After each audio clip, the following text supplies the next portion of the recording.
Marianne Carvalho, merci d'être venue à Radio Sénégal. C'est un honneur de vous avoir ici. Vous venez à 2 jours de la fin de la campagne sur les 6 jours d'activisme, campagne contre les violences basées sur le genre. Merci encore une fois d'avoir accepté notre invitation.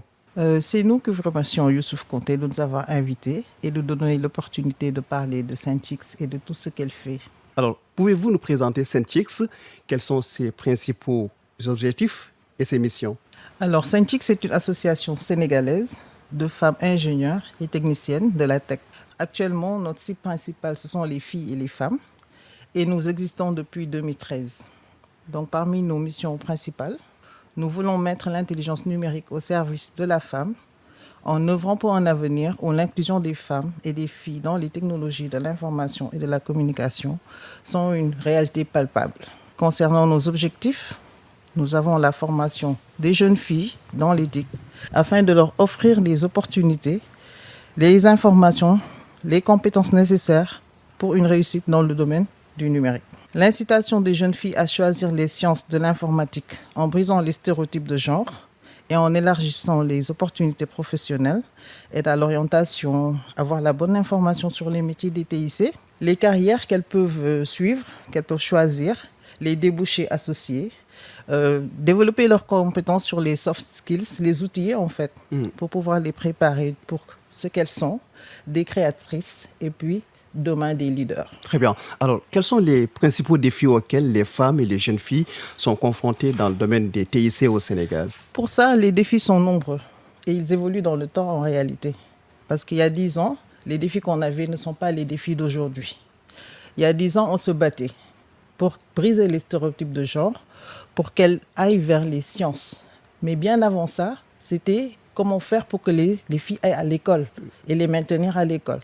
Actuellement, ça a changé parce que nous, nos défis actuels, les enjeux qui sont apparus, c'est le manque de modèles féminins dans le domaine pour inspirer les filles qui sont déjà dedans. On s'est battu pour qu'elles y soient, elles y sont. Maintenant, il offre des modèles pour les inspirer, pour aller vers leurs objectifs. Donc, l'accès à l'information sur les métiers des TIC qui bougent rapidement, l'accès à ces informations, surtout aussi dans les zones rurales, pouvoir les former jusque-là aussi, c'est un défi. L'accès à la formation de qualité, mais surtout aussi le financement des projets que nous portons pour pouvoir vraiment impacter.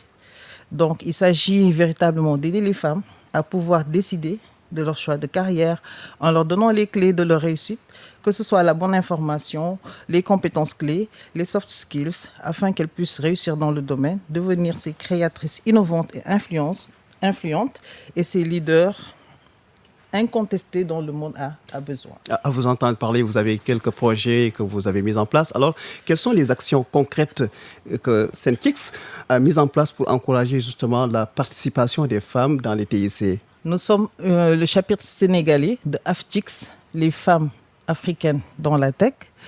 Et depuis que nous existons, nous avons mené plusieurs initiatives qui vont dans le sens de nos visions, de nos missions et de nos ambitions. On les a déroulées. On a fait des ateliers de formation sur les compétences numériques, le codage, les outils informatiques, des activités de sensibilisation dans les écoles, les universités pour casser les stéréotypes de genre et l'utilisation responsable des réseaux sociaux. Ça fait partie aussi de nos missions. Je n'en ai pas parlé tout à l'heure. Nous avons aussi fait des articles sur les modèles féminins inspirants dans les TIC. Et ça, c'est pour ne citer que cela. Et tout ce qu'on fait, nous le déroulons à travers des événements organisés soit totalement par Saint-Chix ou bien avec des partenaires, d'autres associations, des écoles, des universités. La liste n'est pas exhaustive, Très bien. Mais on a les mêmes centres d'intérêt, la même vision et la même envie d'impacter. Alors, amis auditeurs, je rappelle que notre invitée numérique ce dimanche est la présidente de Saint-Chix, association regroupant des jeunes filles et des femmes évoluant dans les TIC au Sénégal. Marianne Carvalho, en tant que présidente de Saint-Chix, quels sont vos principaux défis et priorités? Alors, actuellement, mon rôle en tant que présidente de Saint-Chix, c'est d'avoir une vision claire et de mobiliser les ressources nécessaires pour l'atteinte de nos objectifs. Que ces ressources soient humaines, matérielles, financières, logistiques. Donc, ce qu'il faut retenir, c'est que Saint-Chix, c'est toute une communauté de femmes engagées, une communauté dynamique. C'est toute une organisation avec des membres actifs, impliqués, qu'elles soient dans le bureau, dans le mentorat, dans la communauté, Et ensemble, nous œuvrons pour l'atteinte de nos objectifs, de notre mission. Mes principaux défis dont rejoignent en fait mon rôle, c'est-à-dire, au vu de l'évolution constante du secteur des TIC, quelle doit être la vision? Qu'est-ce qu'elle doit? Est-ce qu'on doit maintenir le cap? Est-ce qu'on doit changer de cap? Qu'est-ce qu'il faut changer? Ce sont les orientations qu'il faut prendre actuellement pour impacter, conformément non seulement à la vision de Saint-X, mais aussi conformément au paysage du numérique qui bouge beaucoup, parce qu'il se dessine et se redessine au cours des ans. C'est aussi voir qu'on a besoin de quelles ressources, parce que c'est mon rôle d'aller chercher ces ressources-là. Est-ce qu'il nous faut du temps, de l'argent, des salles de formation, des formateurs qualifiés, des supports de communication, quelles compétences nous, on doit avoir pour pouvoir mener à bien nos activités, quels sont les partenaires clés qui peuvent nous rejoindre, comment faire pour mobiliser les membres, la communauté. C'est tout ça, en fait, mes défis. Très bien. Mais heureusement, j'ai toute une équipe derrière moi. Je vous l'ai dit tout à l'heure, nous sommes une organisation aussi. Et il y a toute une communauté. Et nous sommes là pour vraiment impacter. Est-ce qu'il y a des exemples de réussite ou des initiatives remarquables que vous voulez partager avec nous? Oui. Mais bon, si je ne devais qu'en garder un, je dirais que, de façon inconditionnelle, nous organisons la GIFTIC. C'est la journée des filles dans les TIC. C'est une journée internationale qui est célébrée le dernier jeudi du mois d'avril. Et vraiment, pour nous, fêter, c'est une fête parce que c'est notre journée à nous, les femmes qui sommes dans les TIC. Donc, nous organisons l'événement suivant les TDR. On s'inscrit dans la thématique qui est recommandée par l'Organisation internationale des télécoms. Et cette année, nous l'avons fêtée. Donc, nous tenons aussi à remercier vraiment tous ceux qui ont participé à la réussite de cet événement cette année, notamment nos panélistes, Madame Aminata Dramé, qu'on ne présente plus, qui est dans le groupe Orange, mais qui siège aussi à l'Organisation internationale des télécoms. Nous avons eu des coachs, parce que le thème c'était le leadership. Nous avons eu des coachs en leadership, coach Moussa Gueye Kalamou, coach Mansour Fall, qu'on ne présente plus, et la modération était assurée par Monsieur Gueye Ousmane, du Tech Observateur. C'est pour dire que vraiment ce cachet, il était là. Et on remercie aussi tous ceux qui ont contribué financièrement pour que ça arrive, nos mentors. Très bien. Et toute la communauté. On n'a pas assez de temps, mais comment Saint-X collabore avec d'autres acteurs, les écoles par exemple, les entreprises et même les autorités étatiques ou les startups pour atteindre ces objectifs? Alors pour atteindre ces objectifs, nous le faisons à travers des ateliers pratiques, des webinaires, à travers le mentorat, le plaidoyer, l'organisation de campagnes, de journées de sensibilisation, qu'ils soient co-organisés ou entièrement organisés par nous.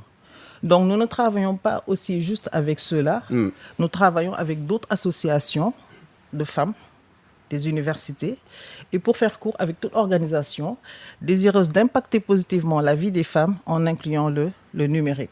Très bien. Et aussi, laissez-moi juste dire que nous soutenons l'entrepreneuriat féminin et agissons pour l'autonomisation de la femme et répondre aux besoins numériques des partenaires. Marianne Carvalho, présidente de Saint-X, quel est selon vous le rôle des TIC dans l'autonomisation des femmes et des filles au Sénégal?